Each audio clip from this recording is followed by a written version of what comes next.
All right, everybody, welcome back to the Frying Pan. My name is Greg Freeze, and today we're going to be going over a couple topics. I already got them up in the back, and we're going to speak on the videos that we're going to watch. So kind of a reaction, kind of just digging into them a little bit. Some of them were just more funny than others, and then the last is going to be me trying to play devil's advocate, but also contradicting what they're saying, because as we all know, people love to not tell the full story to get views. And that's what we're going to do here today.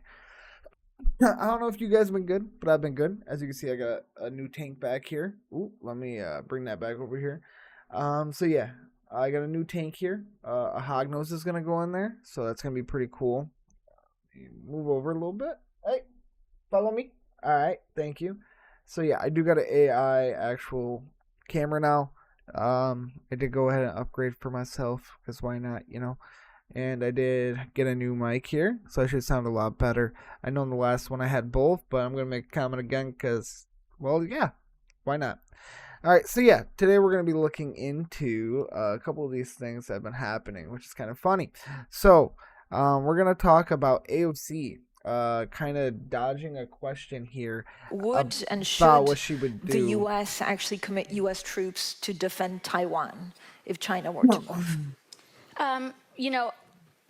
I think that this is such a, I think that this is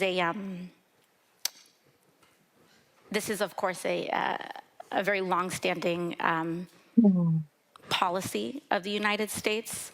And I think what we are hoping for is that we want to make sure that we never get to that point. And we want to make sure that we are moving in all of our economic research and our global positions to avoid any such confrontation and for that question to even arise. Would and should So the question is, the would U.S. and actually should the commit U.S. U.S. troops actually to commit defend U.S. Taiwan Exactly what she's if saying China here. were to move? And she just did not answer the question at all. She's just basically saying, hopefully we don't. That wasn't the question. The question is, should we and would we? And what is her thoughts on it? And I mean, I mean, if you think about it, they do this perfectly. A lot of Democrats and even a lot of Republicans do it perfectly, where they won't say what they want to say. They'll just kind of move the goalpost, as one would say, especially in politics. It's one of those things that you see where they don't want to speak their mind because they don't know what kind of backlash they're going to get for the words that they put out there, right? You kind of see AOC right here really just try to think about going, and kind of went on for about 30 seconds of her not knowing what to say, right? But it is one of those things. She doesn't want to hurt her actual background, her supporters. She wants to be seen as world peace and socialism and communism, and that's really what she wants to sit upon. It's kind of one of those things where they go through, and these types of things may happen, and you deflecting and basically not saying what you would do and just saying hopefully we don't get there, because we're trying to be peaceful and we don't want war. That's not giving an answer on what would happen and what she would do, right? Because when it comes down to it, that's not showing actual leaderism or being a leader or traits of being a leader. That's showing somebody who only wants to please the people that are looking up to her, and that's not a thing a leader does, right? A leader does what's right and what needs to be done, not always about popularity, right? Okay, so I thought that was pretty funny, and then we're gonna go on AOC a little bit more here because this one was pretty funny, and I thought, why not, right?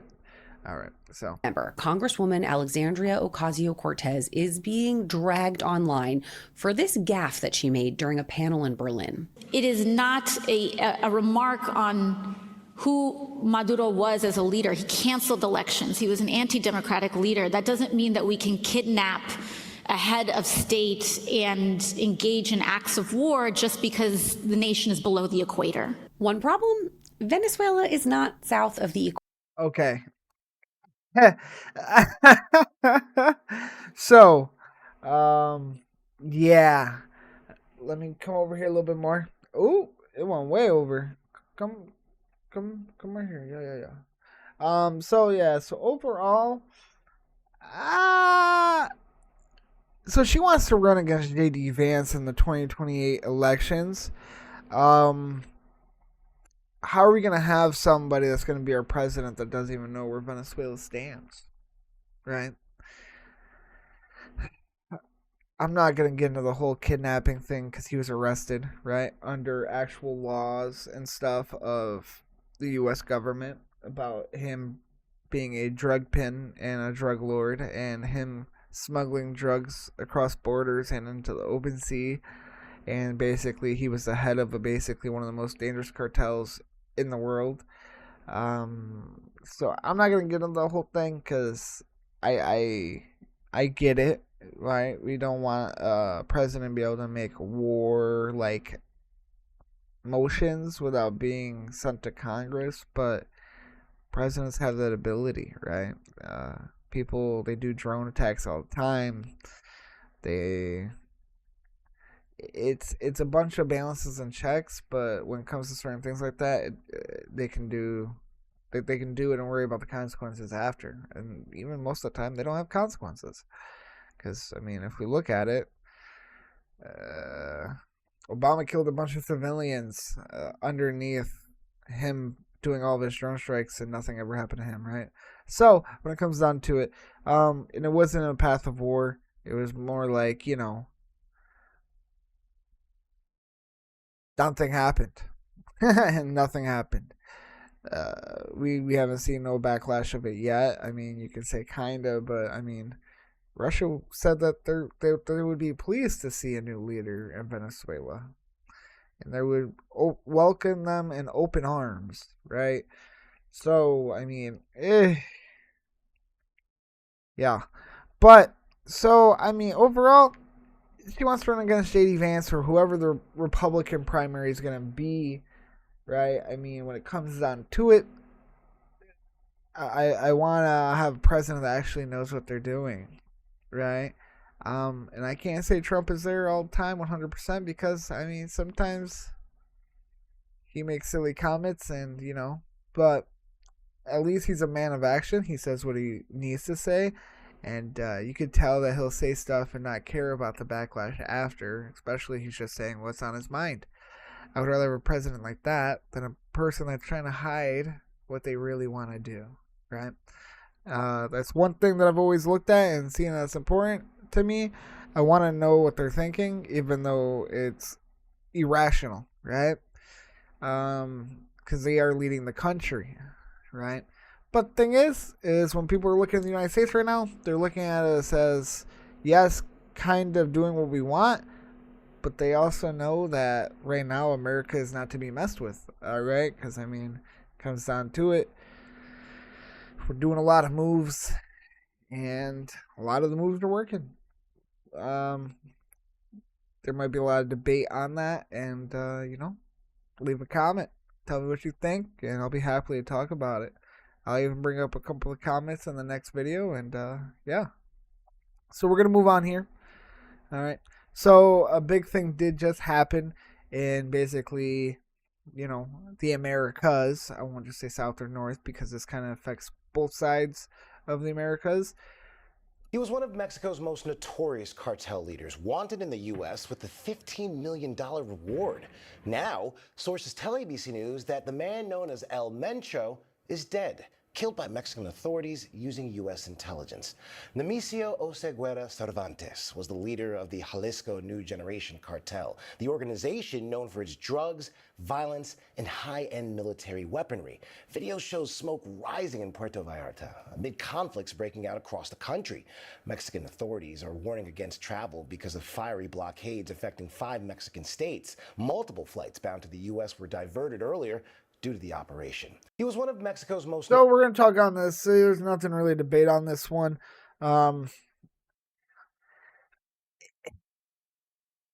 right now it's just breaking like news. It's just the news topic right now. Um, glad he got.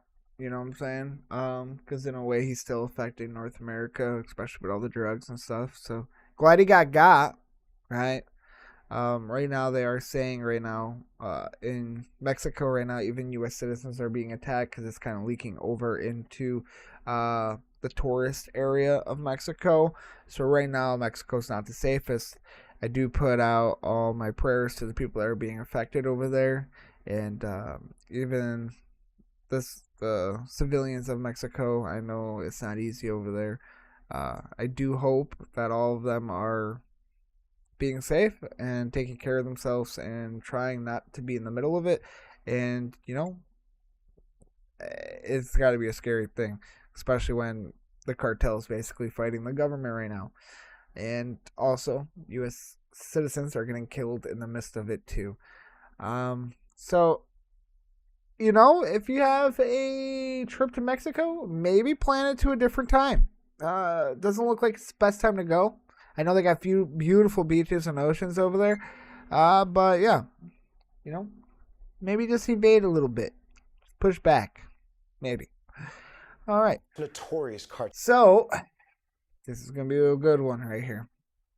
So, I didn't even make it halfway through this video before I had a fact checker on some of her things, so I stopped watching. So, the rest of the video will just be raw reaction, okay? When reporters ask Donald Trump about Jeffrey Epstein, he often deflects or ignores the questions. But we fact-checked some of the times where he addressed those questions head-on. On July 15th, Trump was asked why his administration has not released as many files as promised. These files were made up by Comey, they were made up by Obama, they were made up by the Biden information, This is false. The files are... So, what I will say about that right there, because she's going to say the files are real, that they weren't just made up.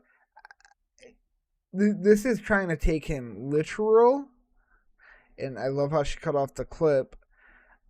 I don't think he's saying it's made up, right, at all. I think he's saying the Biden administration, the Obama administration, and even the George Washington administration were the ones that made these files up, so they're going through them to basically see what's going on and seeing how much they can release, because, things do have to be redacted because of, especially the victims' names and stuff. You don't want them being blurred all over the internet. You don't know how people will treat them.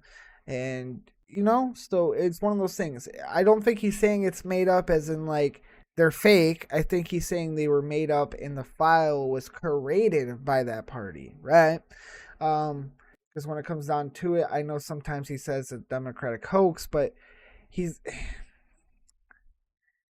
or it's a Democratic conspiracy theory.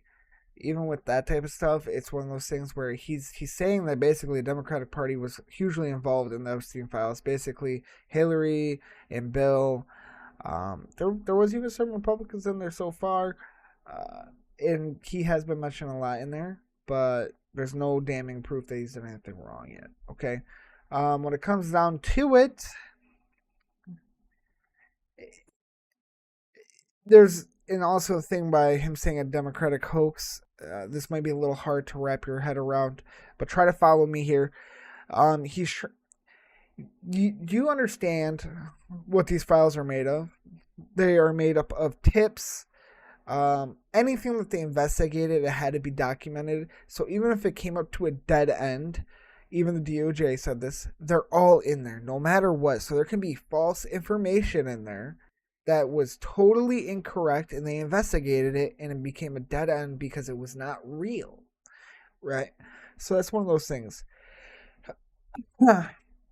Overall, we're gonna keep watching because she does say the next thing, and this is where I stop the video after this next thing. Are real. The Justice Department has said there's over 300 gigabytes of records and other evidence related to its investigations into Jeffrey Epstein. Many of those documents have already been released. Secondly, those investigations did not occur under Comey, Biden, or Obama. The FBI first investigated Jeffrey Epstein in 2006 and reached a plea deal with him a year later. The president then was George W. Bush. Then in 2019, the Justice Department began investigating Epstein's plea deal. The president during that was Donald J. Trump. So there's no evidence that Comey, Biden, or Obama, quote unquote, made up the files. Trump was asked again. Okay, So,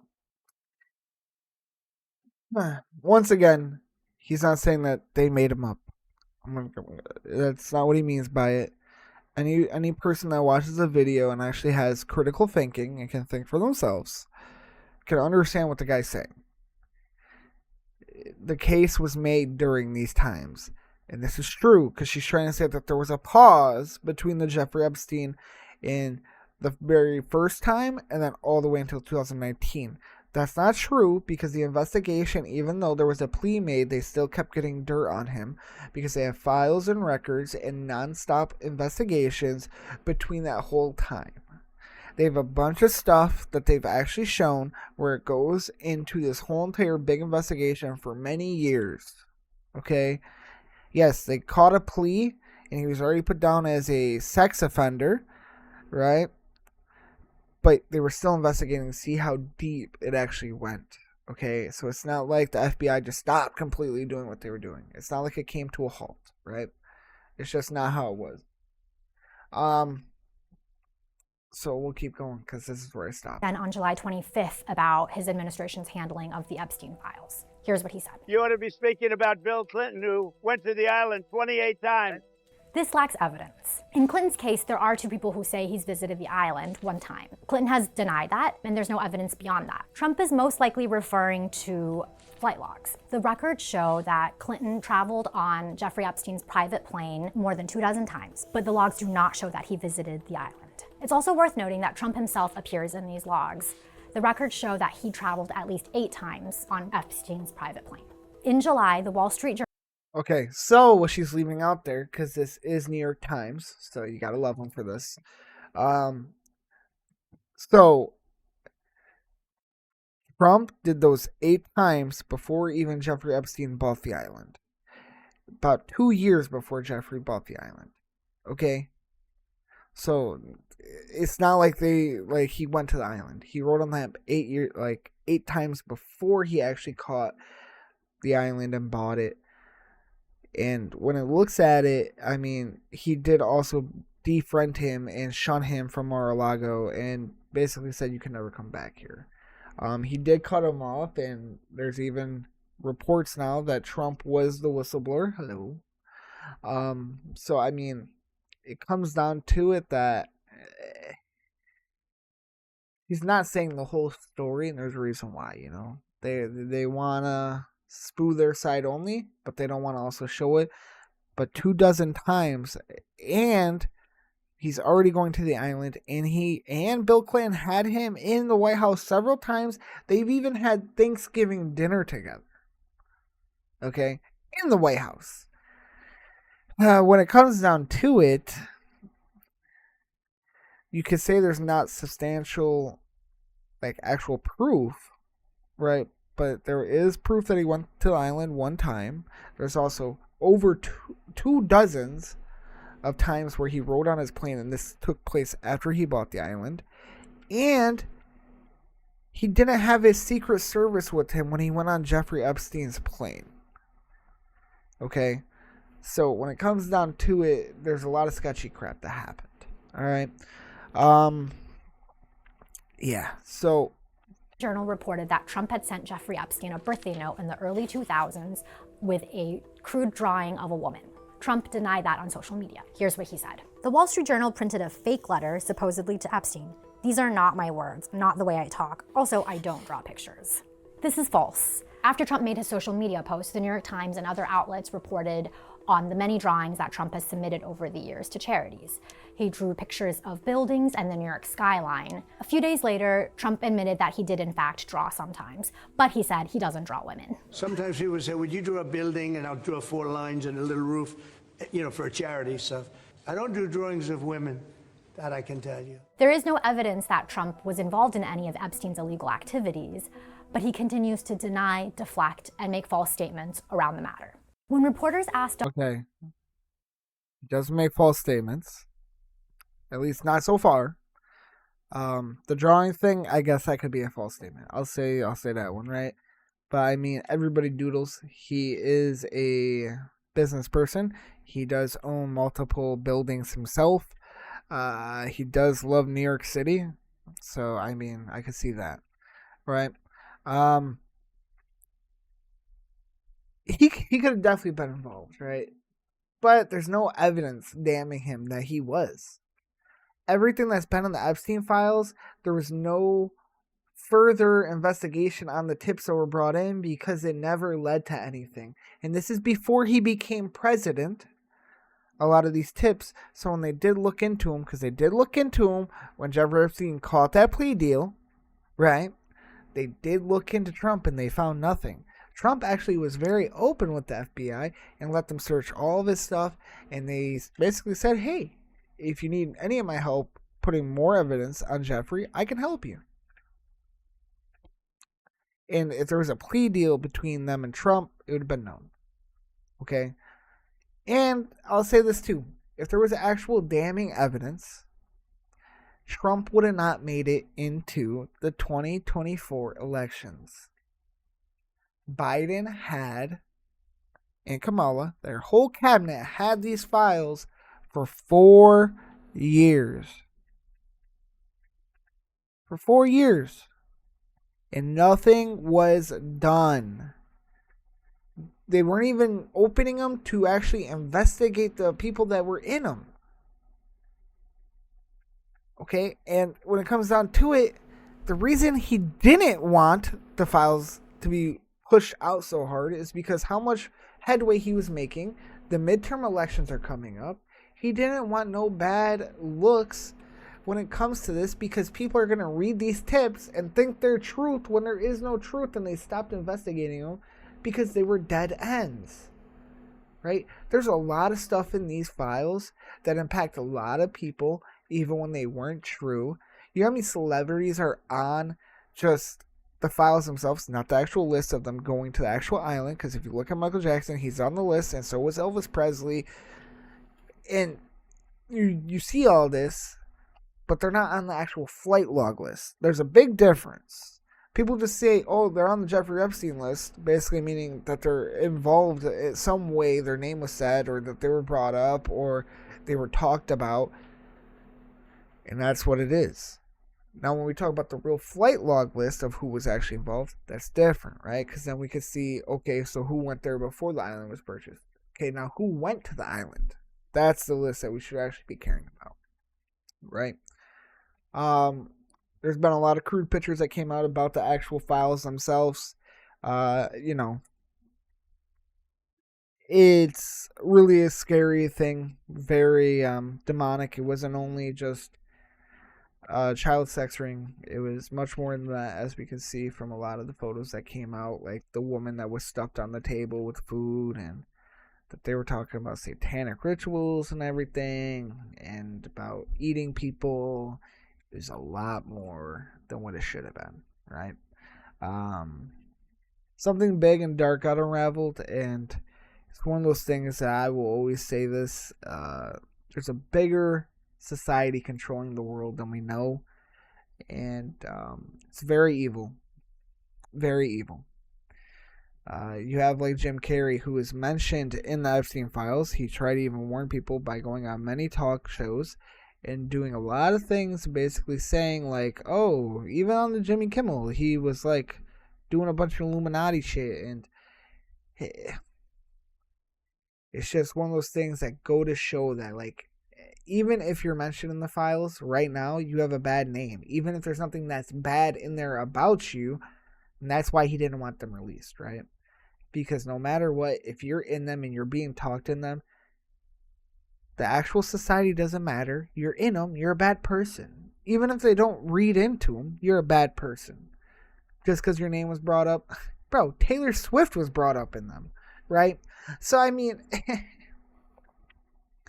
it's one of those things as you can be mentioned in them, you'll get heat for it, and you might not have done anything wrong. You might have just been mentioned by the people.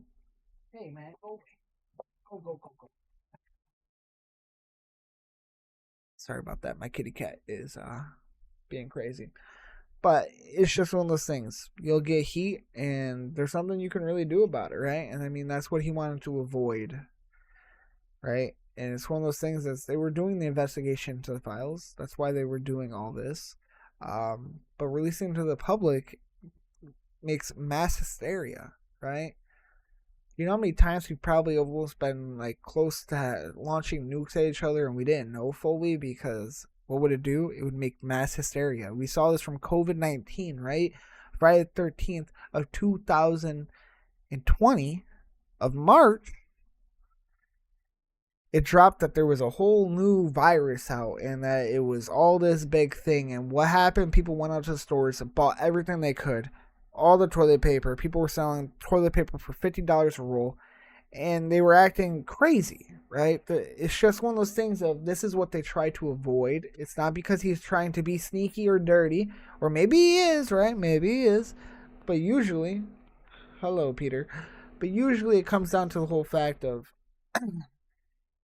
he didn't want this mass hysteria going out into public, and now look what's happening. There's a mass hysteria. Nobody's looking into them.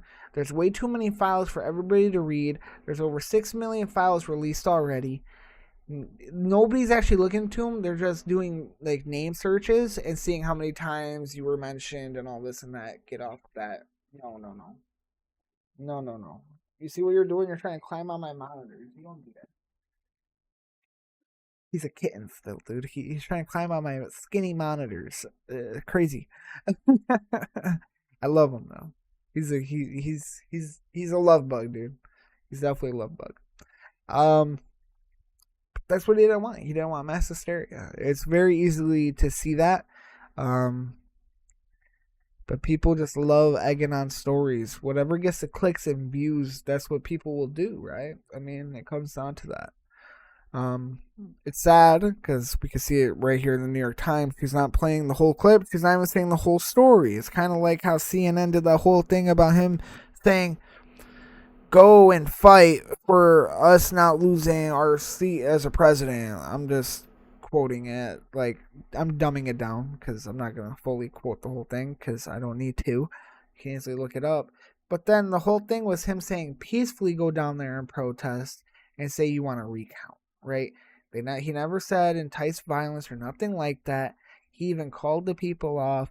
So it's just like they go and string on these narratives to make, especially Trump. I haven't seen no other president in my lifetime, and I'm 27. I've only lived through like 3 to 4 different presidents. So in my lifetime, and I mean, it's just one of those things like you've never seen so much hate spewed against one person in their cabinet that like they're going to do anything that they can to destroy him, even if it's spreading propaganda or making a false narrative. It's just ridiculous, right? It's ridiculous. I mean, people should want to think for themselves, actually read into it and look into what's going on. But we live in such a hive mind now. If somebody says one thing, you believe it, right? Because why would they lie? I mean, it's simple, right? I mean, it's not like they want an agenda to push towards something. It's not like they want to end capitalism and go to socialism or communism. They just want what's best for us, and they wouldn't lie to us. They would tell us the truth no matter what, right? Wrong. But yeah, I'm going to end this one here. I do hope you guys liked it. Leave a like. Leave your comments in the section. Let me know if you agree with me, disagree with me. Tell me why you disagree with me, right? There's a lot of crazy things going on in the world. I know I took a little break here, probably almost about a month. I've been dealing with a lot of stuff in my life, but I will be back into this. Just had to take a little break for a little bit. I was dealing with other stuff. But yeah. Let me know what you guys think, and I'll catch you guys in the next episode. And once again, this is The Frying Pan.